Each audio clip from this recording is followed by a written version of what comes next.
င်လယ်ပြင်ရဲ့လိုင်းတန်တွေဟာတခါတလေမှာအေးချမ်းတယ်လို့ရှိပေမဲ့အဲ့ဒီအောက်မှာကြောက်စရာကောင်းတဲ့လိုဝက်ချက်တွေမြုပ်နှံထားတတ်ပါတယ်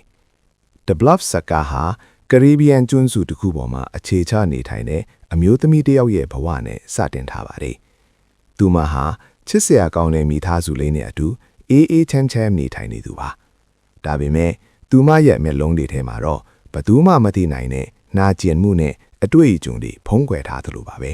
။ဒီနေ့မှာတော့ပင်လယ်ပြင်ကနေထူးဆန်းတဲ့သင်္ဘောတစ်စင်းကျွန်းကိုချင်းကပ်လာပါတယ်။အဲ့ဒါဟာတာမန်ကုန်သေးသင်္ဘောမဟုတ်ပဲရက်ဆက်ကြမ်းကြုတ်လာတဲ့ပင်လယ်ဓားပြတွေရဲ့သင်္ဘောဖြစ်နေပါတယ်။ပင်လယ်ဓားပြတွေကျွန်းဘောကိုတက်လာတဲ့အခါမှာတော့တကျွန်းလုံးထိတ်လန့်တုန်လို့ကုန်ကြပါတယ်။ဒါပေမဲ့အဓိကဆက်ဆောင်အမျိုးသမီးကတော့တခြားသူတွေလိုကြောက်လန့်မနေပါဘူး။သူမဟာသူမရဲ့မိသားစုကိုအကာအကွယ်ပေးဖို့ရတဲ့လက်နက်တွေကိုစတင်ပြင်ဆင်ပါတော့သည်